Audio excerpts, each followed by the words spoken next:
divide a contagem do tempo em nosso planeta.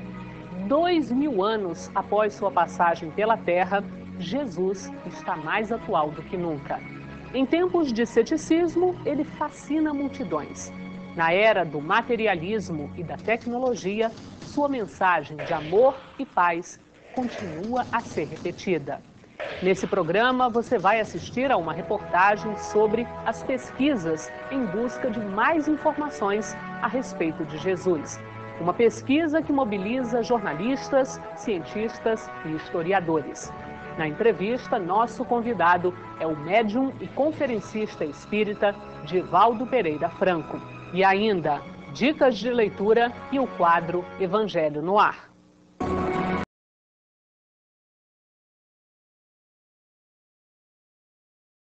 Paulo e Estevão. Livro que conta episódios do cristianismo primitivo, foi relançado pela Federação Espírita Brasileira. O romance é uma obra ditada pelo espírito Emmanuel a Chico Xavier na década de 40.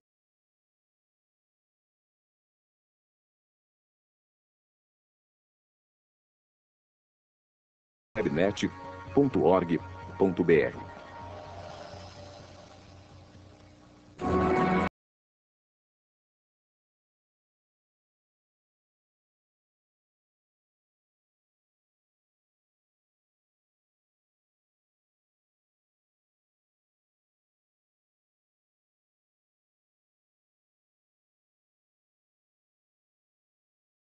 Passados 2 milênios, Jesus fascina historiadores e arqueólogos.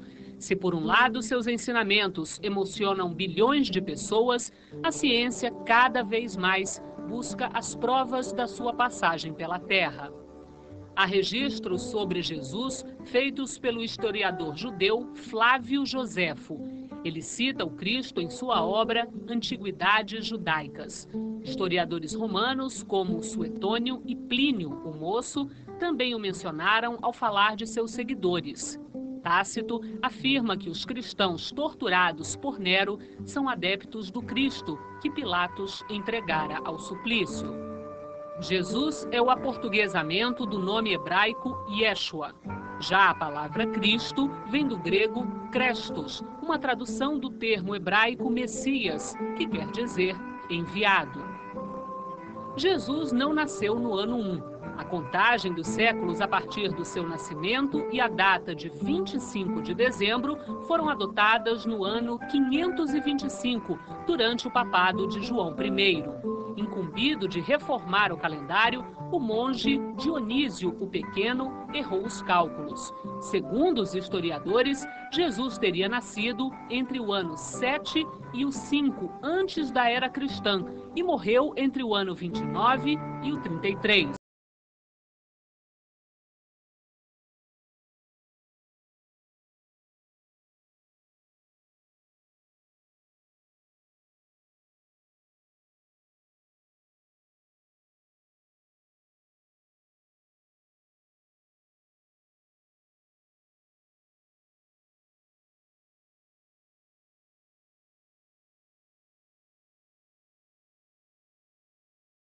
Estudos apontam que parte da carta pode ter sido alterada, mas o trecho considerado autêntico é justamente o que descreve Jesus como um homem que caminha com os pés descalços, tem cabelos da cor do vinho, olhos claros, mãos compridas e ensina que os reis e escravos são iguais.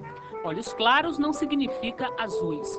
Alguns semitas possuem olhos castanhos ou verdes. Públio Cornélios Lentulus Gentilius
São escolhidos os evangelhos oficiais, os restantes foram desprezados e os que os liam eram perseguidos.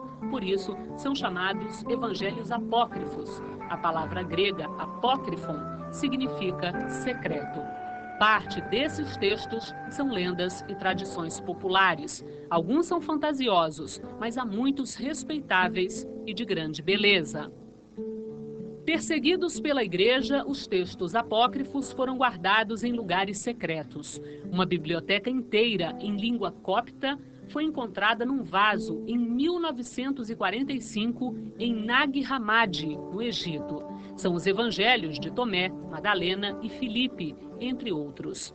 Esses textos, que ficaram escondidos por 1.500 anos, trazem ensinamentos de Jesus que coincidem com os evangelhos atuais, mas também incluem novos relatos e lições morais. São uma prova importante da existência do Cristo. Jesus, claro, é o tema da minha entrevista e o entrevistado muito especial, o médium Divaldo Pereira Franco. Divaldo, qual é a visão que o Espiritismo tem de Jesus? Para darmos uma ideia, Cláudia, Allan Kardec, em Livro dos Espíritos, apresenta na questão 625 a seguinte interrogação: qual o ser mais perfeito que Deus ofereceu à humanidade para servir de modelo e guia? E os veneráveis mentores responderam: Jesus. É a resposta mais sintética da filosofia universal. E Kardec comenta: Jesus é a síntese das perfeições que nós podemos entender. Para nós, Jesus é este homem incomparável, conforme o definiu Ernesto Renan. Muito curiosamente, no dia 22 de fevereiro de 1862, no Collège de France, Ernesto Renan, o grande intelectual, professor de hebraico, foi ministrar uma aula inaugural. E ele começa o seu discurso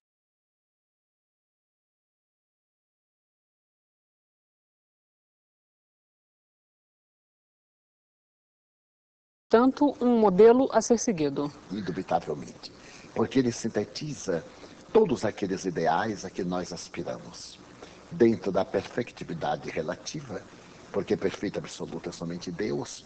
Ele é um paradigma. Paradigma esse que tem vencido a história. É muito curioso notar que uma psicanalista alemã, a doutora Hannah Wolff, fazendo uma análise psicanalítica de Jesus, ela diz que ele é um vulto tão notável que não consegue sair da história. Ele sempre renasce. Periodicamente, qualquer movimento filosófico, sociológico, sempre retorna às nascentes de Jesus. E você falava de um modelo a ser seguido, com ideais a serem seguidos. E quais são esses ideais? Basicamente, o amor. Jesus revolucionou a história, porque pela primeira vez alguém fala sobre o amor com uma tônica até então não conhecida. Quando Siddhartha Gautama, o príncipe que se torna Buda, sai pregando a compaixão para poder explicar a razão dos sofrimentos humanos, ele reporta-se ao amor. Porém, na visão budista, o amor tem uma característica específica. Jesus veio no período de grande turbulência. A humanidade, à semelhança do que hoje ocorre conosco, sofria o tacão do Império Romano. Havia dissensão, guerra, violência, uma insatisfação. E ele então veio e diz: eu não venho combater os profetas, não venho encontrar-me numa postura negativa em relação à lei. Eu venho para vivê-los, mas eu recomendo o amor. E o amor que Jesus recomenda deixou de ser parte da teologia para hoje ser psicoterapia. Os grandes psicoterapeutas sugerem: quem ama não adoece. É que vale dizer, a pessoa terá doença, mas não será um doente. O ter doença é um fenômeno, um problema de percurso. Ser doente é estar totalmente desestruturado. Então o amor é a primeira proposta de Jesus. Depois, a sua fidelidade à verdade. Posteriormente, a sua conduta ímpar. Ele, sem atacar os vícios da época, deu-nos um exemplo de como ser feliz, através de uma viagem interior para autoplanificar-se. E aí eu gostaria então de fazer duas ponderações. A primeira delas, há muitas pessoas que dão uma conotação bastante política para as atitudes e para as ações de Jesus. Há alguma visão específica da doutrina espírita sobre esse aspecto das ações políticas de Jesus? Ainda Ernesto Renan fez uma análise muito curiosa. Ele disse que o ser mais biografado da humanidade foi Napoleão Bonaparte. Aproximadamente 250 mil biografias. Jesus suplanta-o em mais de 500 mil biografias, títulos, nem todas favoráveis. Nesse admirável elenco de biografias, tem aqueles que veem Jesus como um grande sociólogo, outros um comunista, outros alguém que veio para protestar em nome dos ideais israelitas, outro um político. Cada qual faz o seu enfoque dentro da sua própria ética e da sua óptica. E Jesus, no entanto, transcende a situação política. Ele vem falar da política do reino de Deus. Porque a política de César é transitória. Razão pela qual, quando lhe perguntaram se era lícito pagar o imposto em uma proposta sediça para surpreender-o em choque, ele pede uma moeda. E ao apresentar a moeda, ele pergunta: que vedes? César. Então, dai a César o que é de César e a Deus o que é de Deus. A política de Jesus é a política do amor. Não nesse sentido sociológico, conforme Aristóteles a respeito da política, da filosofia, mas esse estado de compreensão da criatura humana. A verdadeira política de Jesus é tornar-nos felizes. Pouco importa se nós temos nele o modelo ou não. Mas para ser feliz, indubitavelmente, ele é o modelo. Pois é, e apesar de tudo isso, e aí vem o segundo ponto que eu queria abordar, houve muita resistência. E ainda hoje, você mesmo citou que muitas dessas obras, enfim, nem sempre são favoráveis. Por quê? Se ele é tudo isso na visão espírita, na doutrina espírita, porque, apesar de tudo, ainda há gente que combate? Friedrich Nietzsche, o filósofo alemão, apresentou uma proposta muito curiosa em filosofia. Ele diz que toda ideia nova passa por 3 períodos. O primeiro é negada, uma resistência. Depois é ridicularizada. E depois é aceita. Quando Jesus vem e faz a proposta do amor universal, começando pela fraternidade que deve vigiar entre as pessoas, ele foi rejeitado. Porque Roma era a senhora do poder. A dominação arbitrária, o controle, a escravidão, a sobrevivência através de uma política socioeconômica que esmagava os vencidos. Como podia ter a igualdade entre o plebeu e o grande nobre, o senador e o pária? Como o patrício poderia misturar-se com o escravo? Então repudiou. Foi a grande período da perseguição. Depois, a chacota. O cristão era tido como frágil, um indivíduo sem caráter, pusilânime, porque tomava uma bofetada e não reagia. Então não era realmente uma criatura digna. E logo depois a aceitação. Mas essa aceitação logo mais tornou-se de conveniência. Como o cristianismo era a religião do Estado, era conveniente ser cristão. Santo Ambrósio, que é cristão primitivo, diz: à medida que a perseguição diminuiu, os valores éticos também diminuíram. Hoje nós temos uma cultura muito específica, baseada na ciência e na tecnologia. A ciência e a tecnologia deram saltos fantásticos, prolongaram a vida humana na Terra, conseguiram penetrar nas micropartículas, equacionaram vários enigmas do macrocosmo, mas não proporcionaram a felicidade interior. Nunca houve tanta violência na Terra. Os índices da depressão são alarmantes. A Organização Mundial de Saúde considera a depressão a doença deste novo milênio.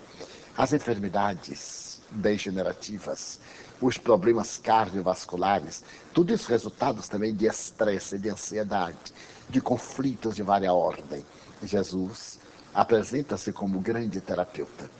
E a sua proposta, desta forma, causa certa recusa nos acadêmicos, daqueles que esperam uma horizontalidade. Jesus é a verticalidade. Nós vamos fazer um rápido intervalo e já voltamos para a segunda parte da nossa conversa sobre Jesus. Não perca, até já.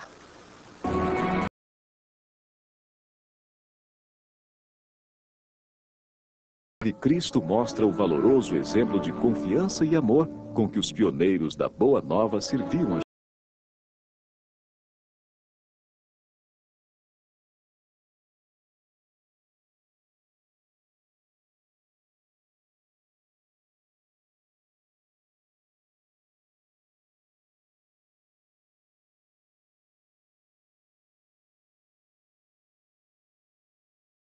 .br.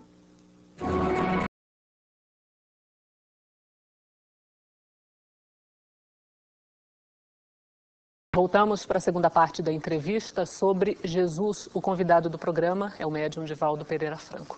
Divaldo, no último bloco a gente já falava um pouco sobre a questão de Jesus nos dias atuais.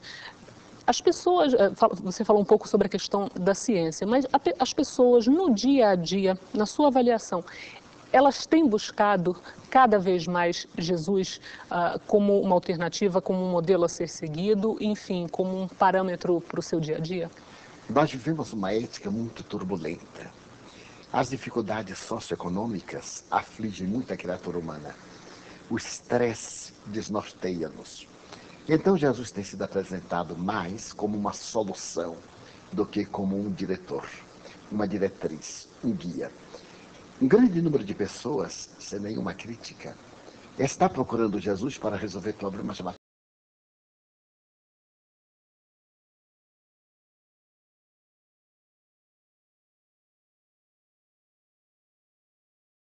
Conseguido objetos que vêm coroar com um tipo de felicidade transitória, sem aquele sentido de integração no espírito da sua mensagem. Eu venho para que tenhais vida, disse ele, e vida em abundância. Eles têm sido apresentados invariavelmente como solucionador de problemas que nos cabem. Formação da imagem daquele homem bom para o homem que vai resolver os problemas se nós aderirmos a ele. E isso deforma, porque equivale dizer que aqueles que não estiverem ao seu lado deverão pagar o grande preço por ignorá-lo. E não é exatamente assim. Ele veio exatamente para que nós despertássemos para um sentido de solidariedade humana. Amá-lo não implica em esperar dele uma resposta, um pagamento, um tributo. Então, as pessoas ainda não estão entendendo realmente o significado de Jesus. É como termos um amigo somente para as horas difíceis e não nos sentirmos gratificados pela honra de ter um amigo. Pois é, porque a ideia que me passa às vezes é exatamente isso, que lembramos muito de Jesus para pedir e quase nada na hora de agradecer. E note que coisa curiosa. Quando Pedro pergunta-lhe, Senhor, ensina-nos a orar, a prece que ele propõe começa com um ato de louvor a Deus. Pai nosso que estás nos céus, santificado seja o vosso nome. Louvor. Então nós temos o dever de louvar a divindade e ao amigo. Depois pedir, porque nós abrimos o coração ao amigo. Por fim agradecer. Mas é uma proposta momentânea que certamente passará, porque é um modismo. A sociedade vive, infelizmente, de modismos. E quando surgem novos, aqueles estão totalmente ultrapassados. Mas como ele tem resistido a todas as circunstâncias da história, ele vai também sobreviver a este período específico. Quando nós vamos identificar em Jesus como educador, o amigo de todas as horas, não apenas dos momentos infelizes, mas também das horas de júbilo, o modelo que deveremos seguir, que nos integra no pensamento cósmico. Divaldo, como é que poderemos trabalhar bem Jesus para as crianças? Falar a respeito de Jesus, como falamos de todo e qualquer evento perfeitamente atual. Nós vemos hoje, através dos jogos eletrônicos, a violência, a agressividade. Está no momento de nós falarmos sobre Jesus como planificador.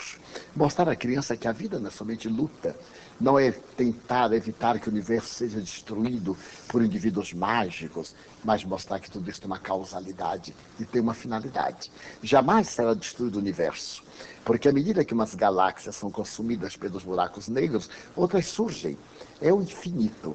Então Jesus para a criança deve ser trabalhado sem mito, sem fantasia, mas também sem esse aspecto que o distancia, como alguém muito remoto que nós devemos buscar em momentos especiais da vida. E que dificulta um pouco a compreensão para a criança. Sem dúvida. A criança passa mais a temê-lo do que a amá-lo. Temer é outra situação. Em muitas correntes religiosas, há uma questão muito forte, muito arraigada, que é a questão do temor. E isso é colocado claramente, não há nada de velado nisso, é colocado claramente. Devemos temê-lo. De maneira nenhuma. Isto é uma herança atávica. Através do processo antropossócio-psicológico, a criatura primeiro temeu. O sentido da evolução do pensamento, Miri Lopes, o grande psicólogo espanhol, diz que nós tememos o que ignoramos. Deus era ignorado, então era temido, porque deveria ser um ser temível. Jesus veio e falou-nos de um Deus de amor. Aquele que nos ama desde o começo e incessantemente. Então ele terá que ser amado, respeitado sim, temido nunca. O célebre temor a Deus, que vem das tradições mosaicas, deve ser de lugar ao amor a Deus. Bom, e já que estamos na época do Natal, lembra-se, ainda que vagamente, de Jesus na época do Natal. E aí, enfim, não é preciso dizer o óbvio que há toda essa questão do consumismo que acaba desvirtuando ainda mais a data do nascimento de Jesus. Por que a gente resgata esse valor maior numa data tão importante como é o Natal? Vivemos a ciência do mercado. E o mercado direciona as nossas aspirações. Jesus é o único aniversariante que não é lembrado no dia de Natal e que não recebe presente nenhum. Utilizamos de Jesus para trocarmos presentes. E trocarmos presentes que nos proporcionem sempre receber um mais caro do que aquilo que nós demos. A melhor maneira é demonstrar que essa função de mercado é natural. Sempre haverá data para vender, mas que a figura de Jesus é para humanizar a criatura humana e levá-la também a esse sentido de fraternidade, despertar o sentimento do bem, perdoar. Se nós temos um adversário, nosso presente a Jesus é buscar o adversário e dizer, desculpe-me, eu não tive a intenção ou tive a intenção. Foi um momento infeliz. É viver um pouco aquilo que ele nos ensinou. É a única maneira de tirar o mito e acabarmos com essa troca de presentes inúteis. Então, eu queria pedir a você que deixasse uma mensagem de Natal para esse dia tão especial. Vale a pena amar. Quanto mais nós amamos, mais Jesus é o protótipo deste amor. Se nós nos voltarmos para a sua realidade e vermos que ele deu a sua pela nossa vida, nós seremos capazes, pelo menos, de ajudarmos uma outra vida. Temos o nosso caro telespectador e a você, Cláudia. Neste Natal, lembre-se de Jesus. Divaldo, muito obrigada pela sua participação. Muito obrigado. Bom, na semana que vem nós vamos continuar nessa conversa com o Divaldo, mas o assunto vai ser alto amor. Não perca. Para você, um bom ano novo.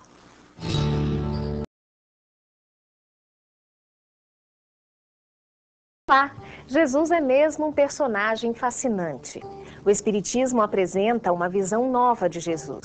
Explica, por exemplo, que ele não é Deus. Sim, a doutrina espírita informa que Jesus é um espírito muito evoluído, o mais perfeito que já reencarnou aqui na Terra, modelo e guia de conduta para toda a humanidade.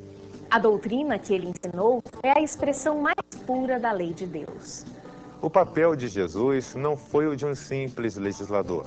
Sua autoridade vinha da natureza excepcional do seu espírito e da sua missão. Ele veio ensinar aos homens que a verdadeira vida não é terrena, e sim a espiritual. Jesus não veio destruir a lei de Deus, veio desenvolvê-la, dar-lhe o verdadeiro sentido e adaptá-la ao grau de adiantamento dos homens. Por isso, ele modificou profundamente a lei de Moisés, tanto na substância como na forma.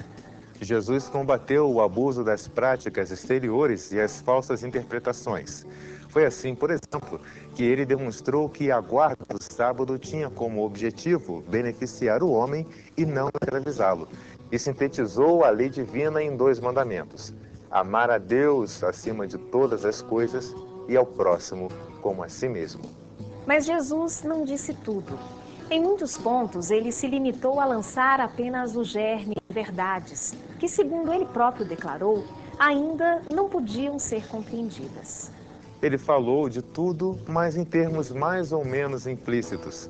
Para entender o sentido oculto de algumas palavras de Jesus, era necessário ter a chave de novas ideias e novos conhecimentos.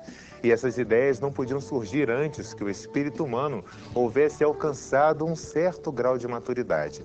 A ciência tinha de contribuir poderosamente para o surgimento e o desenvolvimento dessas ideias.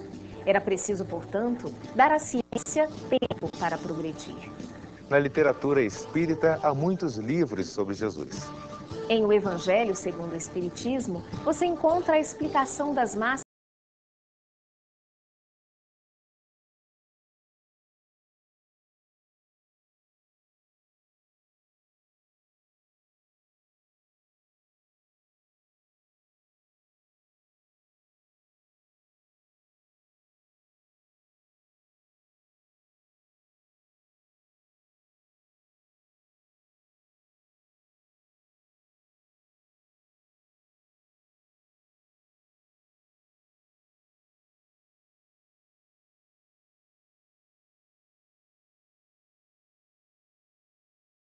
Fernando Antônio nos pergunta: no atual estágio da ciência humana, os cientistas entendem que o evento da morte se caracteriza com a morte cerebral. O Chico Xavier disse: o cérebro é o gabinete da alma.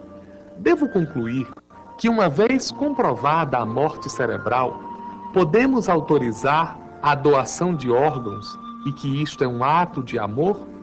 Qual é a posição do Espiritismo em relação à doação de órgãos?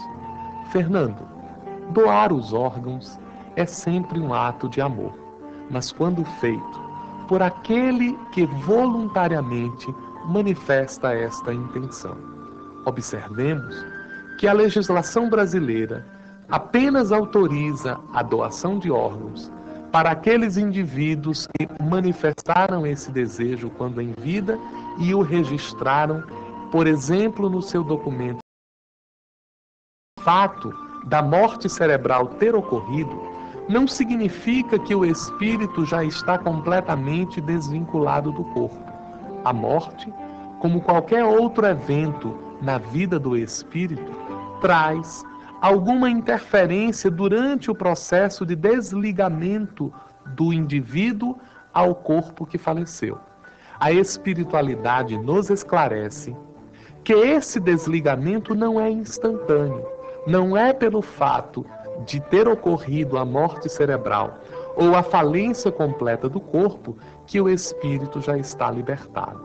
E por isso, se a alma não se preparou ou não está desvinculada afetivamente do corpo, isso poderá lhe trazer alguns transtornos durante o processo de desligamento do corpo.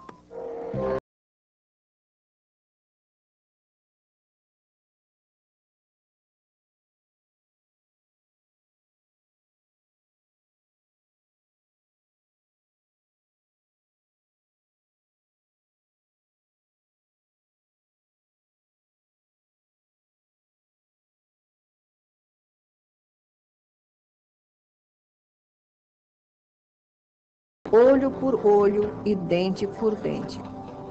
Eu, porém, vos digo que não resistais ao mal que vos querem fazer. Se alguém vos bater na face direita, lhes apresenteis também a outra.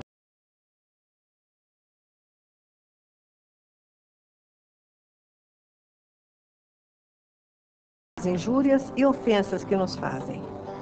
Mas em vez do olho por olho, dente por dente, Jesus ensinou que devemos retribuir o mal com o bem.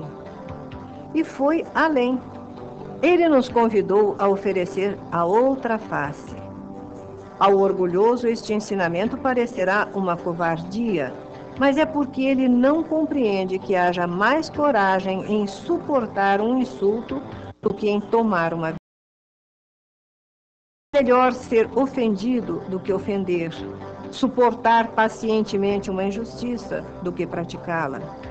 Ser enganado do que enganador. Ser arruinado do que arruinar aos outros. Somente a fé na vida futura e na justiça de Deus, que jamais deixa impune o mal, pode dar ao homem forças para suportar com paciência os golpes que lhe sejam desferidos nos seus interesses e no seu amor próprio.